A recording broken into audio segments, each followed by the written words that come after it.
Trump महोदय को। Trump महोदय भारत विषय जदि किसी जानी ना आसतु बुझे शुणे भारतर मानदंड पवित्रता कौन। पवित्र भूमि हूँ भारत, जो भूमि रे मर्यादा पुरुष प्रभु रामचंद्र जन्म होते एवं प्रभु श्रीकृष्ण जन्म होते, सर्वधर्मर प्रतीक महाप्रभु जगन्नाथ जो विजय करुँच। अमेरिका राष्ट्रपति ट्रम्प भूली जाउछंती पुण्यभूमि भारतर संस्कृति परंपरा कथा भूली जाउछंती। धर्मनिरपेक्ष गणतंत्र देश भारत जो ट्रम्प गर्व अहंकार रे आज विश्व को ध्वंस करने युद्ध करुछंती, बोमा पकई धन जीवन नष्ट करुछंती। एपरिक ईरान स्कूल बोमा पकई निरीह छोट छोट पिला मानकु मारिदेले। आम देशर संस्कृति कहूँ धर्म करथिले स्वर्ग को जीवे, पाप करथिले नरक को जीवे। अमेरिका राष्ट्रपति गर्व अहंकार रे जेते बड़ बड़ कथा कहले कौन हेब। भारतीय माने सत्य धर्म न्याय रे अछंती, स्वर्ग को जीवे। राष्ट्रपति जो जो कर्म करुछंती नरक को निश्चित जीवे। भारत को नरक कहवा अधिकार ट्रम्प को नहीं।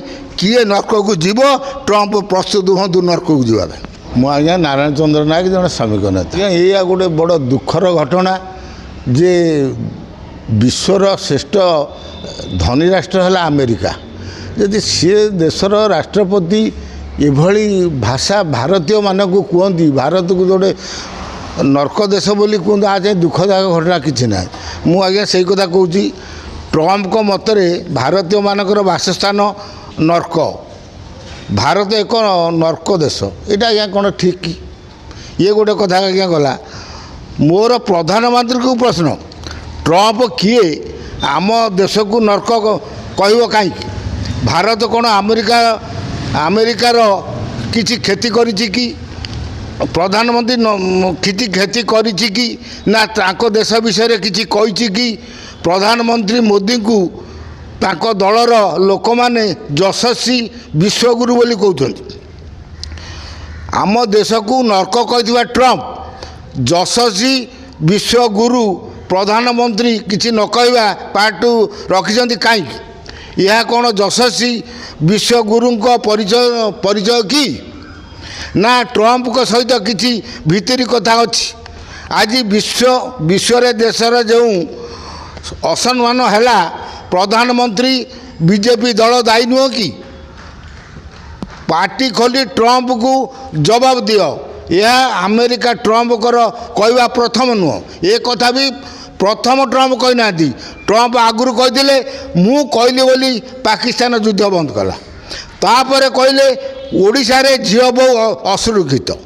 यह एबे कहते भारत नरक देश। जे बारंबार सी आम देश को जो आक्षेप करुँच पाकिस्तान ता कथार युद्ध बंद कला, ओडिशार झील बो मान असुरक्षित, भारत गोटे नरक देश।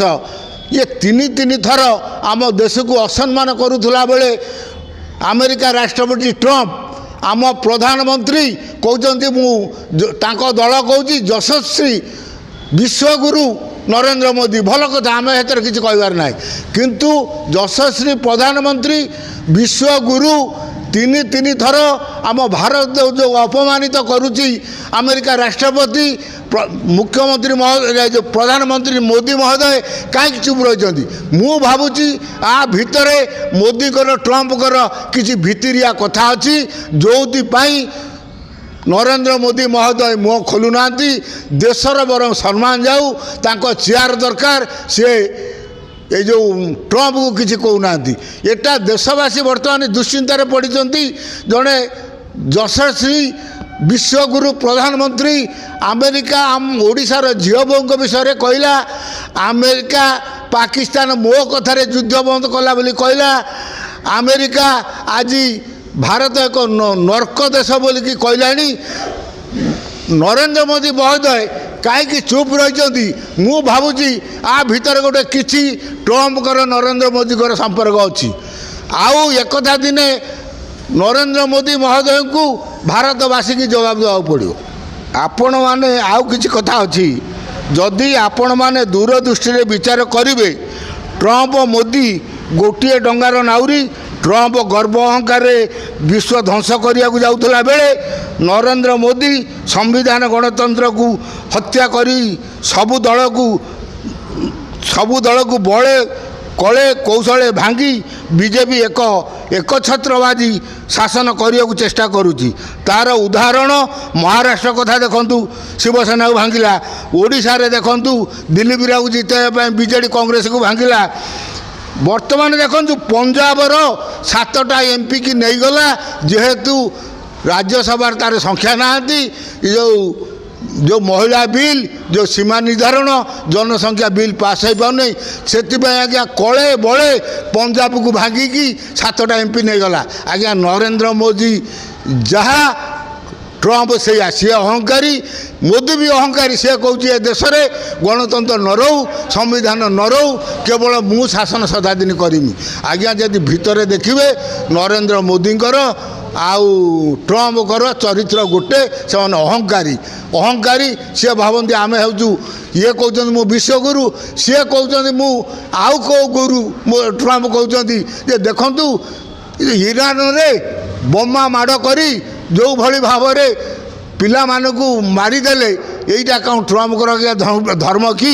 ମୁଁ ଆଜ୍ଞା ଆଉ ଗୋଟେ କଥା କହିବାକୁ ଚାହୁଁଛି ଆମର ଟ୍ରମ୍ପ ମହୋଦୟ ଭାରତ ବିଷୟରେ ଯଦି କିଛି ଜାଣିନାହାନ୍ତି, ଆସନ୍ତୁ ବୁଝିବେ, ଶୁଣିବେ ଭାରତର ମାନଦଣ୍ଡ, ପବିତ୍ରତା କ'ଣ। ଆଜ୍ଞା ପୁଣ୍ୟଭୂମି ହେଉଛି ପବିତ୍ର ଭୂମି ହେଉଛି ଭାରତ।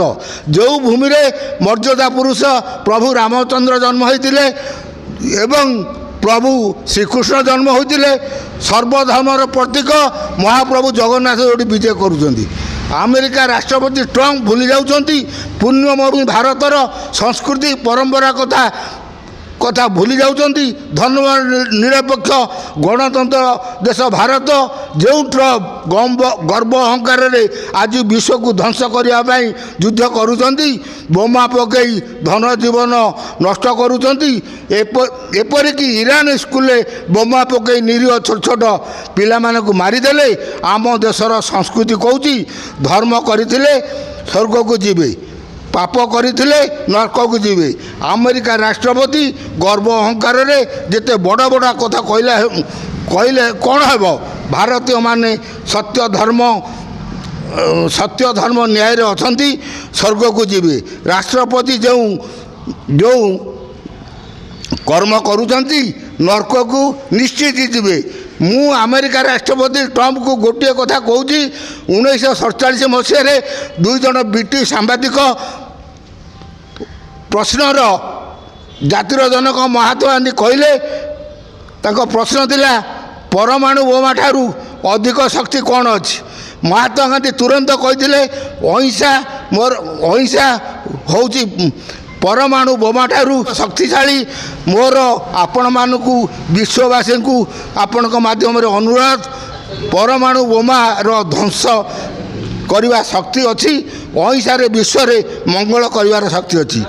ବର୍ତ୍ତମାନ ଯାହା ଅବସ୍ଥା ବିଶ୍ୱରେ ଘଟିବାକୁ ଯାଉଛି, ଅହିଂସା ମାର୍ଗରେ ଯାଇ ବିଶ୍ୱରେ ଶାନ୍ତି ପ୍ରତିଷ୍ଠା କରିବା ଉଚିତ ନା ବୋମା ଦ୍ୱାରା ଧ୍ୱଂସ କରାଯିବା ଉଚିତ? ବିଶ୍ୱବାସୀ ବିଚାର କରିବେ। ଭାରତକୁ ନର୍କ କହିବା ଅଧିକାର ଟ୍ରମ୍ପଙ୍କ ନାହିଁ। କିଏ ନର୍କକୁ ଯିବ? ଟ୍ରମ୍ପ ପ୍ରସ୍ତୁତ ହୁଅନ୍ତୁ ନର୍କକୁ ଯିବା ପାଇଁ।